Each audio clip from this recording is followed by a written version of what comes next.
O time do São Paulo conseguiu um bom resultado contra o Atlético Nacional da Colômbia fora de casa. Teve 2 pênaltis a favor do time colombiano, mas mesmo assim o 0-0 predominou no placar. E o São Paulo aguentou pressão e agora vai jogar no Morumbi com força máxima. Lucas Moura deve ir para o jogo e vai sim para cima do Atlético Nacional. Eu vou trazer um corte da mídia esportiva aqui, trazendo toda a cobertura sobre esse resultado importantíssimo do São Paulo. Vou deixar o crédito do vídeo aqui na descrição e te pedir para você se inscrever no canal, se você ainda não é inscrito, para acompanhar as principais notícias dos principais times do Brasil aqui. Aqui você se inscrever no canal, ficar por dentro de tudo que está acontecendo no mundo da bola. E que o São Paulo, acima de tudo, crie mais, porque hoje eu acho que ficou muito abaixo, sim. Talvez o São Paulo tenha tido um momentinho um pouco melhor depois do primeiro pênalti perdido, ali naquele primeiro tempo. De resto, achei muito abaixo e, repito, fruto da sorte, fruto da incompetência do Cardona, principalmente, o São Paulo sai com um resultado muito bom. Então, acho que só tem motivos para comemorar. Primeiro, um resultado muito bom diante do que foi o jogo. E segundo, o fato de que na partida de volta, certamente a gente não vai ver 90 minutos iguais aos que a gente viu hoje.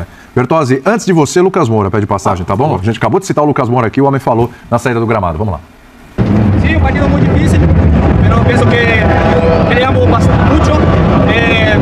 Creo que es un resultado importante para nosotros. Ahora en casa tenemos que hacer un poquito más para vencer. ¿Qué le pasó por la cabeza cuando Edwin Cardona falla los 2 penales? No, es difícil. Pero tenemos confianza en nuestro arquero, Rafael, muy bien. Lo fútbol es así.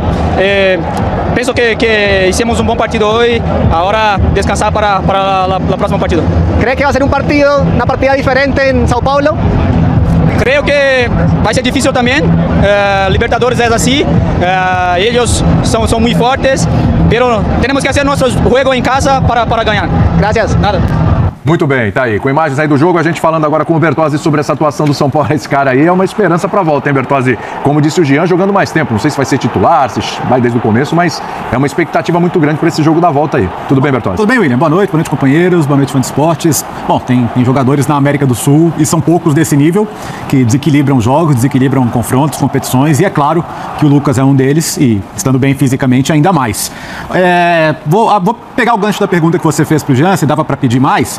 Eu acho que o São Paulo, versão Crespo, já provou que dá pra pedir mais, né? O São Paulo já jogou muito mais do que jogou hoje nas mãos do Crespo, então eu acho legítimo pedir mais e acho que vai sim apresentar mais no jogo do Morumbi. Hoje, temos sim que reconhecer os méritos do Atlético Nacional, e eles são muitos, né? É um time que tem muitas virtudes, o ataque pelos lados é muito forte, teve protagonistas nos 2 tempos, no primeiro tempo o Inostrosa pela direita, no segundo tempo o Marlos Moreno muito bem, né? As jogadas de gol, as bolas na trave, 2 bolas na trave, né? O São Paulo escapou ali 2 vezes, não só nos pênaltis. Então eu acho que é aquela situação assim, às vezes o empate fora é aquele empate que você leva na maciota, porque você vê que o bicho não é tão feio assim, então você fala, em casa a gente amassa esses caras. Aqui não. Aqui acho que vai mais como sinal de alerta. Olha, hoje a gente escapou, mas a gente sabe que a gente vai ter que jogar mais. Isso aqui de hoje pode não bastar. Sabe quem tomou um aviso desse? Para pegar um exemplo de um jogo clássico para mim? O Liverpool e PSG na Champions. Que é aquele jogo do Alisson, que o PSG massacrou. O Liverpool ganhou aquele jogo, mas a gente ficou... Lembra da gente analisar e falar, cara, não vai ter outro jogo assim.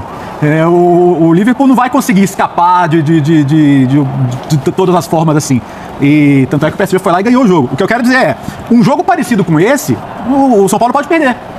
Então o São Paulo vai ter que necessariamente jogar mais, vai ter que ter mais atenção. O Ferrarese não pode cometer 2 pênaltis, né?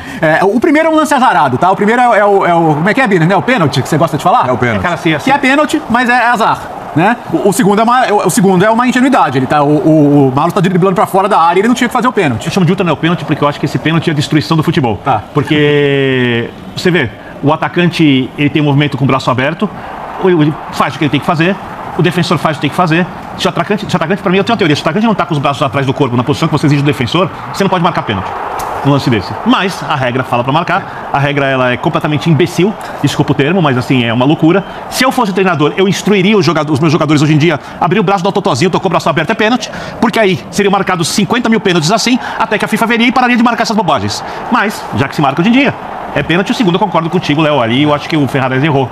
O bote não dá nem pra discutir o lance, a gente tá vendo a jogada ali, ó. Mas agora, é um pênalti... O jogador espera a falta e aí... E de forma lateral ali, o pênalti bobo, né? Porque ó, ele tava inclusive de costas, ele ia virar. Ele vai na bola e erra o bote, assim, exatamente. Um jogo desse, ainda mais do fora de casa. Eu falei o Marlos, é o Morelos. Né? É o Morelos. Grande Morelos. Fala, Bertozzi, pode concluir. Não, é isso. Então, só para concluir, eu acho que é muito, muito claro para mim que o São Paulo volta bem alerta do... Não que o São Paulo tenha subestimado, tá? Não quero dizer isso. Mas acho que o São Paulo volta bem consciente, o torcedor também. Não que você tenha que explicar pro São Paulino o que é o jogo de Libertadores e tal, mas ele tem que ir bem consciente de que ele tem que ir para jogar também, né? É um jogo muito difícil, é um jogo muito grande, ele começa 0-0 e o torcedor vai ter que batalhar tanto quanto o time, é um jogo muito complicado que o São Paulo vai ter. Eu tenho algumas dúvidas. Primeira, o São Paulo no Morumbi costuma esmagar a saída de bola do adversário. Desde que pressiona. Vai marcar alto. E como é o time do Crespo, bielcista, faz a marcação com perseguição individual. Como chamou a atenção o Léo, o Inestrosa e o Moreno pelos lados são excelentes escapes para o contra-ataque. Ou seja, o São Paulo precisa acertar muito bem essa marcação alta, desde o início do jogo. Se o São Paulo faz isso e começa a roubar a bola ali, o São Paulo vai enfrentar um time que tem como sua principal dificuldade roubar bolas no campo de defesa. Porque o Atlético Nacional também gosta de marcar alto. Mas ele é bem vulnerável atrás, principalmente do seu lado direito. Por isso que eu acho que ele não vai... Desculpa, Bino, claro. Interrompendo. Ele vai abrir mão, para mim, do Cardona no jogo da volta. Não é porque perdeu os pênaltis, não. É porque a capacidade dele de tentar recuperar essa bola é muito pequena. Ele é muito pesado, muito lento. Tem lógica. Eu acho que eles vão colocar um jogador ali mais leve, provavelmente o Biliarson, ou então o terceiro volante. Você acha que é para marcar alto ou para fechar atrás e acionar contra-ataque? Nos dois momentos. Tá. Nos dois momentos. Ele pode tirar o 10, o 10 reserva é o Biliarson. Ele pode não botar o Biliarson, pode botar Campuzano, Uribe e Zapata. 3 volantes e apostar nessa transição rápida do Inestrosa por um lado e do Marlos do outro. Por quê? O Morelos, ele faz muito bem o pivô voltando para girar e distribuir a bola para quem ataca na velocidade do espaço. Teve uma jogada hoje que ele fez um passe lindo, que foi o chute na trave do Marino Inestrosa. Né? É ele que gira, ele faz muito isso no futebol colombiano. Dá 3, 4 passos atrás, gira o corpo e faz assistência. Então eu acho que ele vai tirar pro jogo da volta o pesado, embora bom tecnicamente, hoje falhou, mas é muito bom jogador tecnicamente, é do Cardona para botar um trio de volantes. E a minha segunda dúvida, Lucas. Porque o Lucas vai ter uma semana a mais para se condicionar para o jogo. E se você for pensar no ano passado, quando o São Paulo vai para os pênaltis contra o Botafogo, e também sofreu um bombardeio no primeiro tempo no jogo do Rio de Janeiro, no segundo tempo a melhor chance de gol foi do Caleri, segundo jogo o Botafogo um pouco melhor no primeiro tempo, o São Paulo melhor no segundo, o São Paulo perde um pênalti e é eliminado nos pênaltis. Naquele jogo faltaram as atuações melhores dos seus dois protagonistas, Lucas e Caleri, que perderam pênaltis, gols, porque não estavam nas suas melhores fases. O Lucas voltando bem fisicamente, a tendência é que o Lucas faça a diferença. Lógico que ele não vai estar pronto para o jogo semana que vem. 100% pronto não. 100% pronto não. Mas a minha pergunta é a seguinte: se o Lucas entrar, e isso vai ser muito falado durante a semana, porque é o Lucas, e é a reserva técnica, é o ídolo do time, é o jogador identificado. Primeiro, aonde ele joga? Segunda questão, se por acaso for colocado no lugar do Alisson, porque o Alisson, jogando de segundo volante, é um jogador que desequilibra.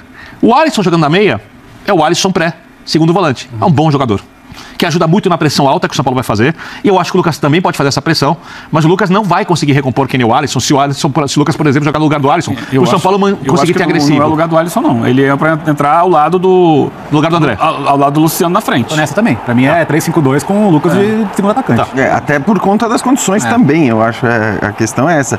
O Lucas, primeiro... Até porque ele não é um 10, né? Ele não é um 10. E aí, se o jogo pedir, eventualmente, você tira um dos 3 meio-campistas e volta... Sim, e volta... E outra, você tem o Lucas agora, você tem o jogo contra o Sport também, para mensurar a condição, a não condição, para trabalhar o Lucas pensando no jogo contra o Atlético Nacional. 90 minutos eu acho que é improvável e talvez seja, dado o histórico do Lucas, né, que não consegue fazer 5 jogos na sequência, seja até uma irresponsabilidade. Então, mas eu acho que é importante ele jogar no final de semana. Sim, 15 minutos, meia hora. Eu tô falando imaginar os 90 minutos contra o Atlético Nacional. Então acho que assim... Nem nenhum dos dois. Evidentemente... Mas eu acho que se ele joga 45 contra o Sport, ele pode jogar 60 contra o Atlético. É isso que eu tô falando. É que assim, o Sport você usa para mensurar a condição dele e de alguma maneira para dar mais minutos também de jogo, visando o jogo contra o Atlético Nacional. Agora, claro que isso tem que ser muito bem trabalhado, porque é um jogador suscetível a lesões, tá muito claro, né? Eu acho que esse jogo contra o Sport, inclusive, é um sério dilema pro São Paulo, que não deveria existir nesse momento, porque É óbvio que o São Paulo deveria entrar com o time inteiro reserva. Claro, a gente tá falando aqui direto que o São Paulo fez uma gordurinha no Campeonato Só que o São Paulo, não, por isso mesmo. O problema é quem é hoje o time inteiro reserva do São Paulo. Um time que não tem um zagueiro de reserva. Se você olhar o banco hoje... Mas não tem laterais para reserva. Mas aí você assume o risco. Então, é um risco que você não tem que assumir. Você muda o sistema, você improvisa jogador, você vai para uma loucura total e larga o jogo do final de semana para estar fisicamente inteiro, para poder fazer essa marcação intensa, para poder ter você acha que tem que ser feito. É o que eu faria. Então, o que eu tô falando, assume esse risco.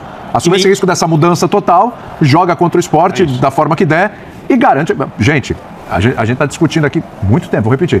São Paulo fez uma gordurinha no Campeonato Brasileiro que lhe permite fazer essa escolha na Copa. A gente está falando de Libertadores. Sim. É o que você sempre fala, o Campeonato Brasileiro é mais difícil, mas a conquista mais grandiosa é a Libertadores. O São Paulo não é um favorito para a Libertadores, mas o São Paulo pode ser campeão da Libertadores. No Brasileiro não pode. Exatamente. A gente já cansou de ver times que não eram isso tudo e era Libertadores da América. Né? Que realmente com dificuldade. Boca Juniors chegou numa final de Libertadores da América empatando, tropeçando. O próprio São Paulo no passado, se passa dos pênaltis do Botafogo, passaria do Peñarol e na final também e ninguém falava do São Paulo na final. Exato. E se abriu essa possibilidade, como pode se abrir novamente. Então, assim, eu acho que aí você tem que tratar o jogo contra o Sport do jeito que tem que ser tratado e olhar para a Libertadores e falar, bom, aqui a gente vai com força máxima, a gente vai preservar os caras no final de semana. Aí vem a pergunta que a gente sempre faz com relação a jogadores importantes, fundamentais, jogadores que definem um jogo, mas que não estão 100% fisicamente. Pensando no que o Birner falou de estratégia de jogo, como o São Paulo deve se comportar olhando o adversário.